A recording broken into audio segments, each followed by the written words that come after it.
আদলি শব্দ দিয়েছেন আল্লাহ, ইনসাফ দিয়ে পরিপূর্ণ। এখান থেকেই তো বাংলাদেশে এই বৈষম্য বিরোধী ছাত্র যে আন্দোলন, আপনারা বৈষম্য করবেন, কোরআনের নির্দেশ যে বৈষম্য করা চলবে না। বৈষম্য দূর করার জন্য এই বাংলাদেশে একটা প্রতীক আছে, তার নাম দাড়িপাল্লা, যেটা আমার খুতবার ভেতরে ছিল। ওয়াদাআল মিজান, মিজান মানে এখানে আমরা সবাই জানি দাড়িপাল্লা। মিজান মানে কি? মানদণ্ড। এটা একটা ন্যায় বিচারের প্রতীক।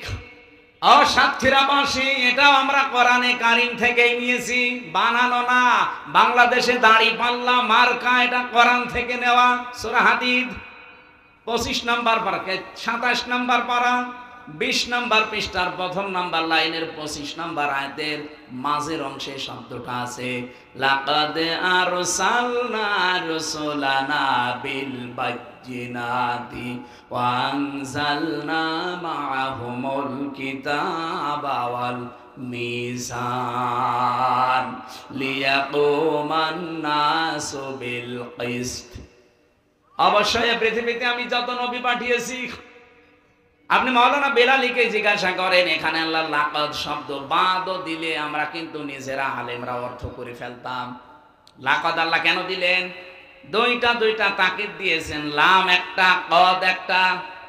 আল্লাহ গ্যারান্টি দিয়েছেন দুইবার, অবশ্যই এই পৃথিবীতে আমরা যত নবী আর রাসূল পাঠিয়েছি, প্রতিটি নবীর সাথে 3টা জিনিস দিয়েছিলাম।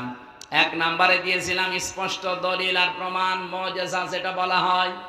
2 নম্বরে তাদের সাথে কিতাব দিয়েছি কম বেশি। 3 নম্বরে তাদেরকে আমি মিজান দিয়েছি, দাড়িপাল্লা, যেটা আমরা মনে করি ন্যায় বিচারের এই প্রতীকটা দিয়েছি। কেন জানো? লিয়াকুমান নাসু বিল কিসতি, তারা যেন মানুষের ভেতরে ন্যায় বিচার কায়েম করতে পারে। বাংলাদেশে যেহেতু 54 বছরে আজও পর্যন্ত দাড়িপাল্লা তার জায়গা মতো যেতে পারেনি, এই জন্য এই দেশে আমরা এখনো ন্যায় বিচার পরিপূর্ণ পাইনি। কি কথা বললেন না?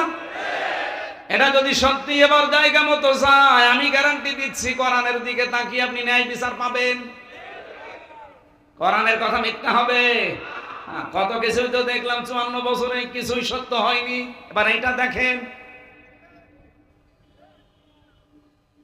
কিতাব ওয়াল মিজান আল্লাহ দিয়ে শেষ করে দেননি আয়াতটা।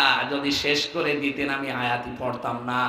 লিয়াকুমান নাস, এখানে লাম মানে লি, লামের নিচে জের মানে জন্য। আল্লাহ বলেন কেন দিয়েছে জানো?